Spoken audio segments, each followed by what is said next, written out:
The true story that I don't really share with everybody is, Unbelievable 25 years. I think Drops of Jupiter is the most important, writing that about my mom. We've been on tour. My 14-year-old son is with me, so he's performing every night and going viral. And Cher's Guitarist discovered you, is that right? Well, he called me over and gave me his phone number and said, "You need to move to LA because you got the thing." The new album, it's just a whole bunch of feel-good songs. Yeah, it's called Mad Dog in the Fog. What does music do for people? Heals, guides, helps, reminds us, brings people back. If you are gifted music, because it's a gift, and you choose to use AI, you're not in the club anymore. Hey, you're watching Joann Butler in studio with me, Pat Monahan from the band Train. Thanks for being here in Life Minute. So happy to have you. I'm happy to be here. Thank you. Congratulations on your tour and your new album coming. Thanks. How has it been going? It's been great. We've been on tour. It's the Drops of Jupiter 25 Years in the Atmosphere tour, because that album has been out now for 25 years. Amazing. My 14-year-old son is with me, so he's performing every night and going viral on the intranet. But that's been a lot of fun. And the Bare Naked Ladies and Matt Nathanson are just nothing but great joy to be around. I love it. What are fans getting when they come see you? Everything. I think they're getting great shows from all of us. New material from us, Drops of Jupiter material, all the familiar songs. I think visually it's the most beautiful production we've ever had, and being able to go to musicals, and I learn a lot from musicals and also from going to concerts, like not just what I love and what would be good to incorporate, but also what I don't like or what I wouldn't want to incorporate. Yeah, I've been able to go to a couple shows this week.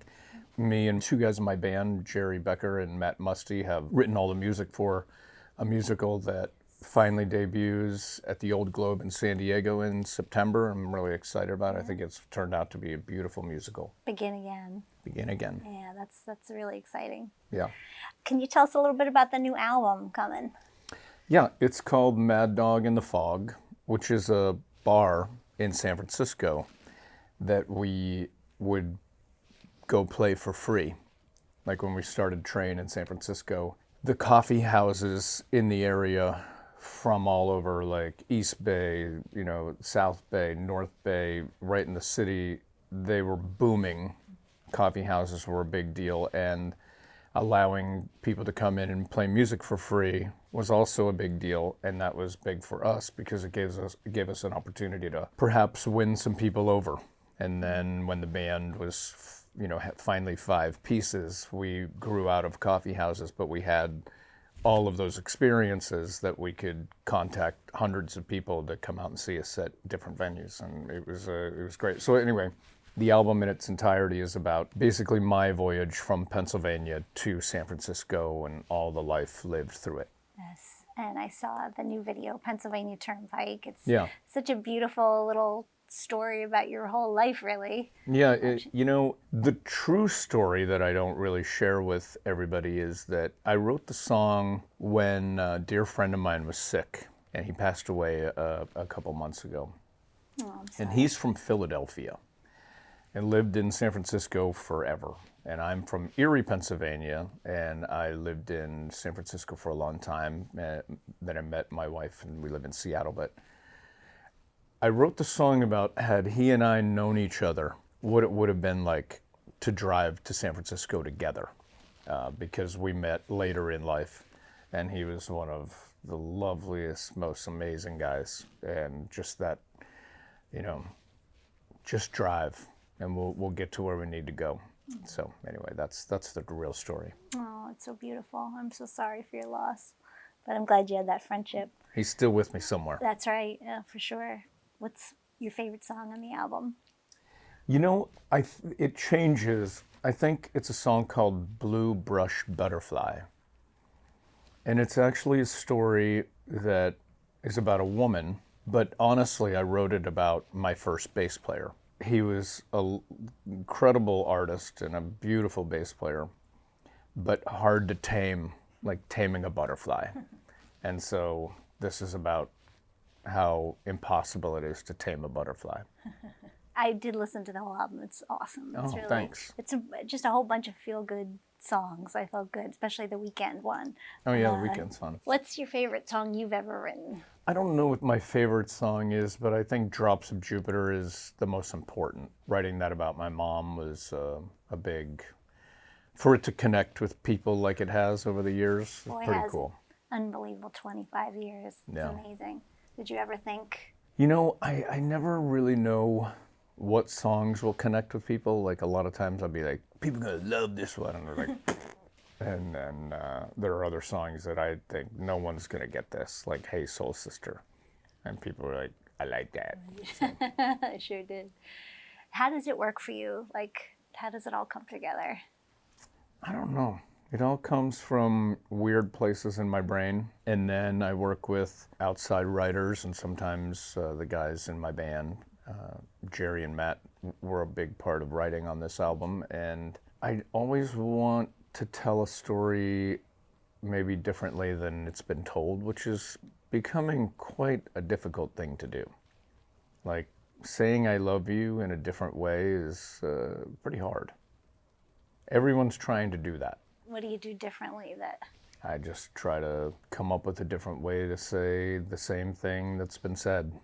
My father was a huge fan of great writers and lyrics. Like Dylan Thomas was someone he loved. Obviously, Bob Dylan loved him as well. In fact, he took his name. Just being around someone in my life early on who cared that much about the English language, I think, inspired me. Yeah, it seems like you had two parents that were really, Yeah. you know, Yeah, they're cool. yeah, that's so key, right? The name Train, where did that come to be? Train was, so the guy I started Train with, he was listening to an interview of Echo and the Bunnymen, who are from the UK. And on the radio, one of them said, there's nothing romantic about America. And the guy that I started the band with said, Trains are pretty romantic. And so we just went with Train as a working title, and no one had it, so we used it. Never knew that. Did you always know you wanted to be a musician? You know, I just told the story to some friends of mine. In 7th grade, I wanted to be a professional baseball player. Really? But if you would have seen me play, you'd been like, I hope he's got another gift. But we were, me and like 4 other boys were on our way to basketball practice in a carpool with one of the moms driving, and a Michael Jackson song came on, and everyone started singing along, including me. And then they all stopped and looked back at me like, what? Because I was the shyest kid. I would never want to make a peep in front of people. And they were like, dude, you sound like that. And so I was like, maybe that's the thing that I'm supposed to do, because basketball ain't it. Amazing. What about writing? How did you know that you could write, or when did you I know? started writing when I was in high school. Like early, I would write poetry, and I was not a very good student. But then when we had a writing assignment, my teachers would pull me aside and say, this is a thing you can do, because all the other things you can't do. And so I think, it takes many, many, many tries to get something right. And I still, I think of all the songs I write now, I would say that half of them make it, maybe less. But that's a much bigger percentage than it used to be. How so? Like on the Save Me San Francisco record, I wrote 82 songs. Crush Management became my managers during the making of that album. And they listened to 82 songs. And about 5 of them were good enough to continue. Wow. So that's a pretty small percentage. And then once you kind of recognize a sound or a vibe for an album, then you can continue to write a little bit easier. And that's how this new album, Mad Dog in the Fog, was. I wrote The Weeknd, and it seemed like this is a good lane. Let's just write 2 more and we'll put them out. And then I just wouldn't stop. And they were like, that was good too. Let's just keep going. That's awesome. So cool. How do you hone your voice? I tried to emulate other people forever and always wanted to be Robert Plant. And when you realize at some point you can't be, then you just kind of be who you are.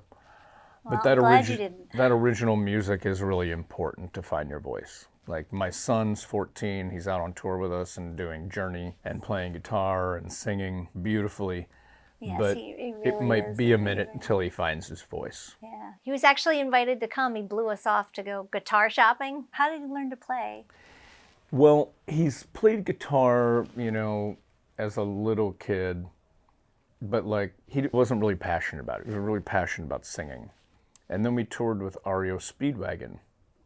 And there was a guy in the band called Dave Amato. And Dave really loved rock, my son, and embraced him and would show him all of his guitars and kind of walk him through things. So then rock starts getting the fever for it. And then we went and saw Sammy Hagar, who's a pal, and Joe Satriani, who is a pal, is playing all of Eddie's guitars or replicas of them and all of those incredible famous Van Halen licks.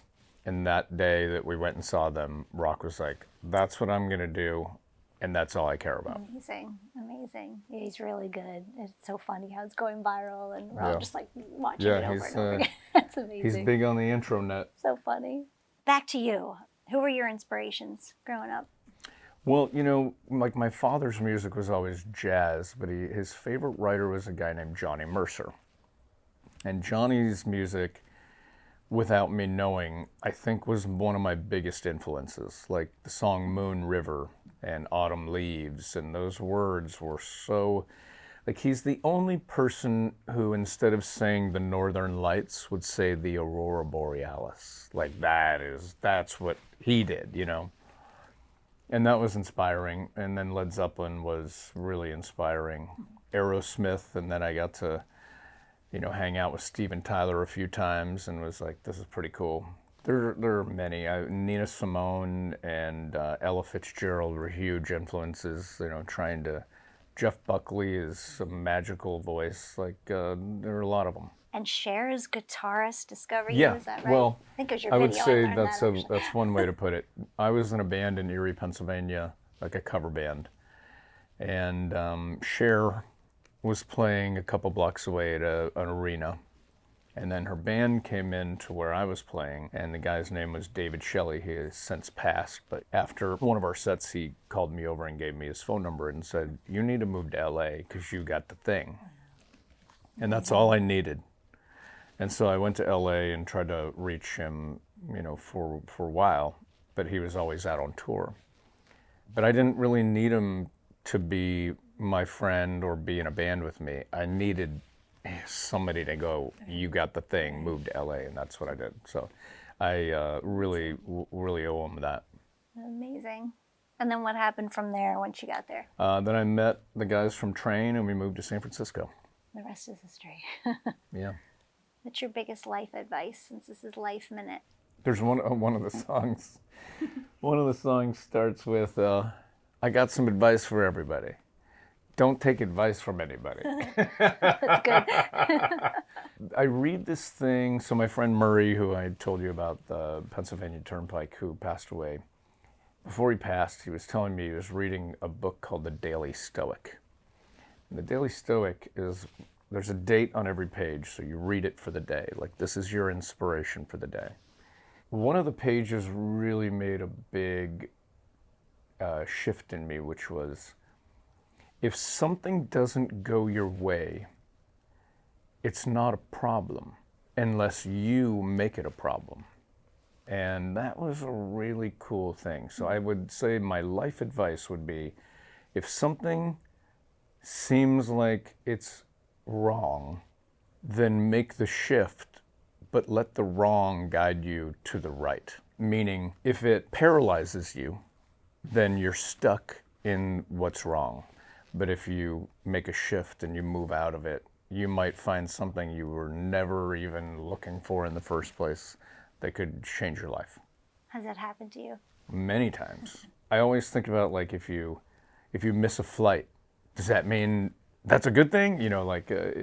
I don't ever look at, like I said earlier, I don't really stress out a lot. Like, it's gonna work out because I will move around it. I knew you'd have a good answer for that one. What do you do when you're not working? Well, I love golf. I don't play much of it, so I'm probably pretty bad right now. I'm with my family as much as I can be, and I've worked on this musical for 6 years, so it's been a lot.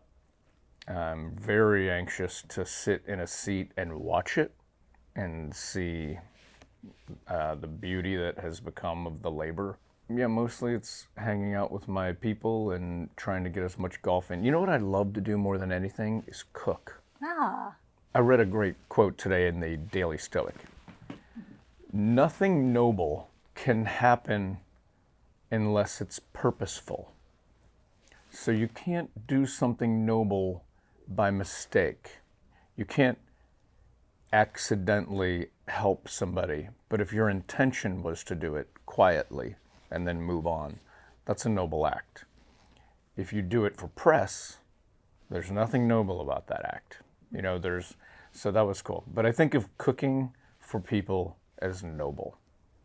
And I think it's just a beautiful tradition that humans, we don't have a choice, because if we don't eat, then that's the end of it. But I love to make something and have people love what they're eating. nice. What are some of your favorite things to cook?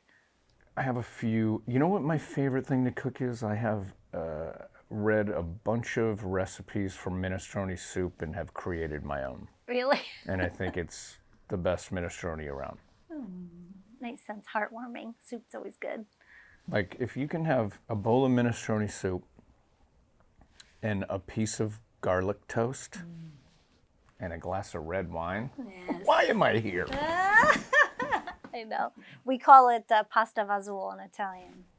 Well, pasta visual has pasta in it. Yes, yours doesn't. Okay. Mine's vegan until I put 3 pounds of Parmesan in it. Sounds good to me. What does music do for people? Heals, guides, helps, reminds us, brings people back.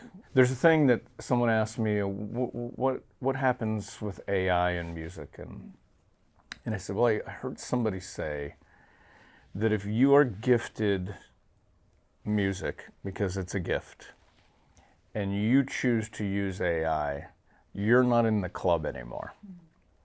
And I really understood. It made a lot of sense to me, because it is a holy, whatever, religious or not, or whatever you want it to be, a spiritual connection to humanity. But there's even a guy on Instagram who plays music for animals out in like farmland, and they're just like, whoa. Yes. Oh, yeah. It does something that is it's connected to, you know, our nervous system. Like, you can't explain it. But there was a disabled man who was a friend of my drummer who came to a show in Florida, and he pulled me into him because he couldn't come to me, and he said, "You're healing people.